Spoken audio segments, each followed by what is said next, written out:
Aqui no Brasil, a gente tem a bênção e a maldição da liberdade de culto. Maldição porque a gente é um povo naturalmente desorientado, que fica testando as religiões e acaba misturando todas elas.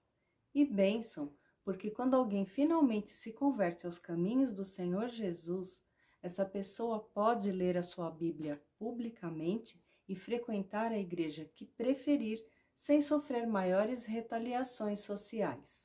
Porém, tem lugares onde a cultura religiosa é padronizada, não admitindo uma fé diferente da tradição, como na Índia, por exemplo, onde, apesar da religião oficial ser politeísta, é proibido o culto a deuses diferentes daqueles que já existem lá.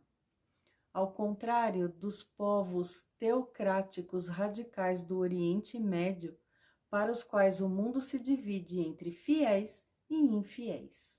Sem esquecer, é claro, dos países onde é o Estado que ocupa o lugar da religião, sendo proibida qualquer expressão de fé.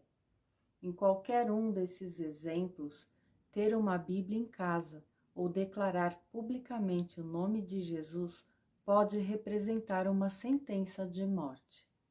Eu participo de um grupo de oração em favor dos missionários que arriscam a vida pregando o Evangelho nesses territórios e que também intercede em oração em favor dos recém-convertidos.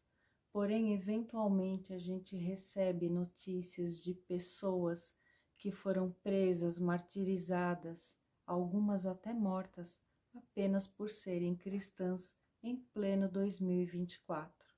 Assim como uma senhora de 80 anos recém-convertida que foi agredida pelo filho e está sendo obrigada a dormir no celeiro da casa. Uma família cristã que foi enterrada viva em um poço de areia. Um homem que foi apedrejado por pregar o evangelho publicamente. E outro que foi obrigado a cavar sua própria sepultura antes de ser fuzilado.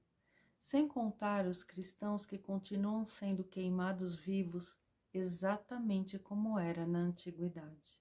E antes que você pergunte que Deus é esse que permite essas barbaridades, entenda que a promessa do Senhor não é sobre esta carne, nem sobre as coisas deste mundo que jaz no maligno, e sim sobre a herança da eternidade na presença dele, ou a condenação ao lago de fogo junto com Satanás e seus anjos.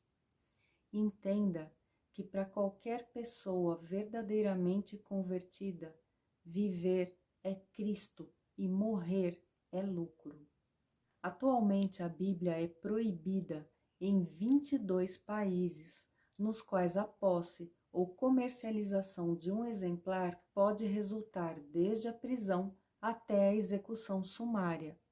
Porém, a perseguição declarada aos cristãos é comum em mais de 60 países, dos quais os mais perigosos são a Coreia do Norte, a Somália, Líbia, Iêmen, Nigéria, Paquistão e Sudão.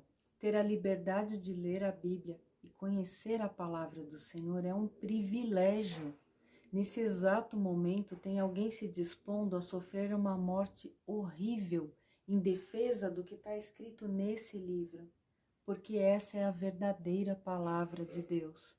Jesus vive e pode se comunicar com qualquer pessoa em qualquer lugar do mundo através do Evangelho.